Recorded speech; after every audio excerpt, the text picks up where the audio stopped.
Welcome to the Short Funk Podcast. I'm Tom Barbalet.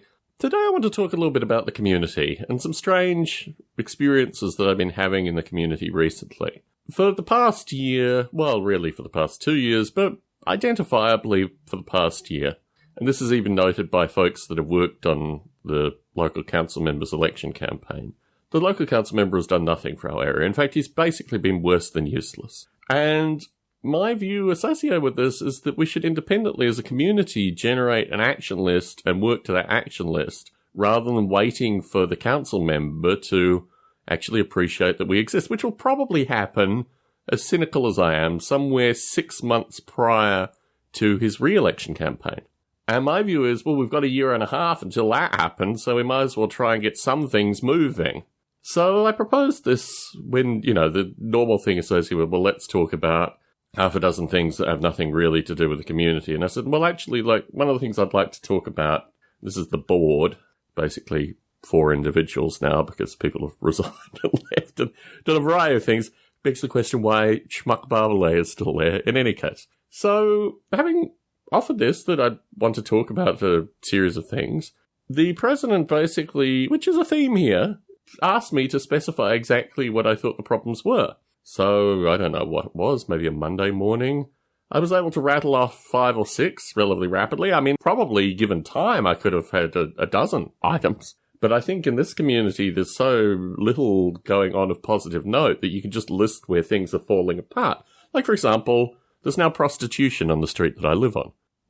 This is something where previously it was like 8 streets back, and then it was like 5 streets back, and now we just have an active prostitute at the local gas station. That just seems to be what's going on in this area. And to be honest, look, I come from an area where prostitution is decriminalized, actually legalized, fully unionized, supported by every possible strata, including the churches. And the thing that strikes me here is really I don't have a problem with prostitution on some level. I don't think it should be illegal. The whole thing is very curious to me, but the problem is because it's illegal and because of all these other things, one has to embody the fact that one doesn't really want a prostitute soliciting at the local gas station, heavily running out into traffic, all this kind of stuff.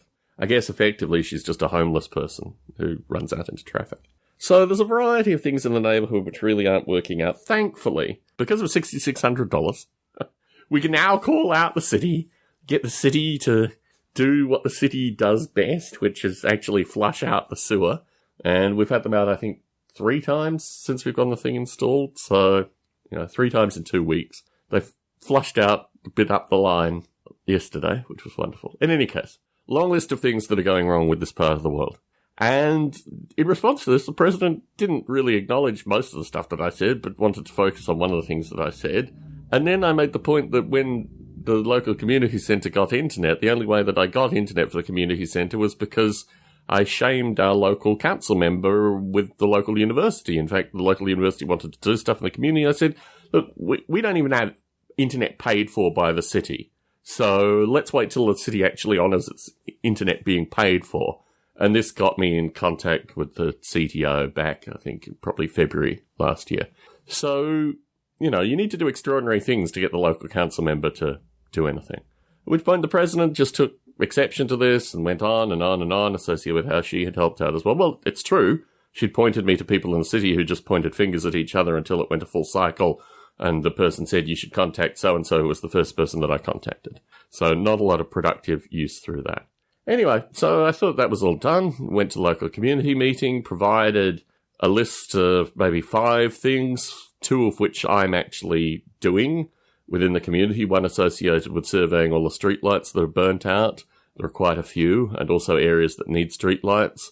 And this is probably a month-long project, which I could be doing this weekend, but I'll probably start next weekend because hopefully we'll have good weather definitely next weekend. And the other thing was associated with getting the city back to talk about the rise of MS-13 gangs. All important things which normally, in a functioning community, I don't know what MS-13 graffiti looks like. My understanding is there's the number 13 in it, but there's a bunch of graffiti that goes up all over the place, and I'm not really sure what's gang graffiti and what's not. But my main concern here is the city wants to clean up the gang graffiti, but doesn't actually want to deal with the rise of the gangs in the area. let's remove the graffiti, but let's not deal with the gang activity. So that's something that I'm championing. The next meeting I'll run, we'll talk about that. We've got people from the city coming. Hopefully the very well-paid police will come as well.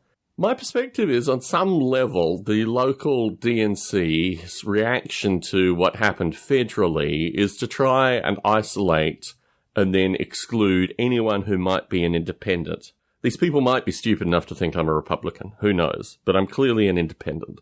There are a number of things that I do in the community that I think are unquestionably positive. And one of the greatest, just in sheer financial amount alone, is donating to the local community centre. Primarily now for computers, because the city, after about 6 months worth of fighting, pays for the internet. How long they'll continue to do this, who knows, but they do currently. And this has gone on for me for, I don't know, probably 18 months now. I don't know how long it's actually been going on for, but it's every paycheck money's taken out, given to Catholic Charities that runs the centre.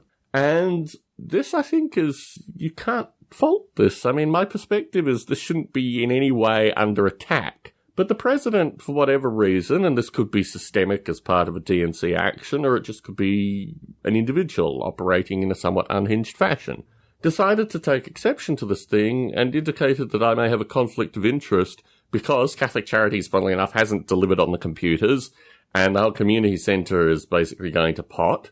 I seem to be the proxy for this problem, even though I'm trying independently to work with Catholic Charities to see that they'll buy new computers. So the president, rather than talking to me, started this email diatribe that went on for about 3 interchanges, which concluded with the fact that the work that I was doing for the community centre was not being supported by the board.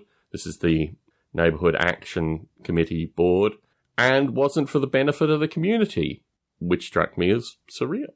Anyway, I said, this isn't acceptable. I think I used the term bizarre associated with the correspondence on this, and I asked for an apology. She said she's not giving an apology and went off, basically, associated with this. So, this is the circumstance. I'm running the next meeting, doing a bunch of additional stuff, and in response to this, just being bizarrely attacked in somewhat curious light.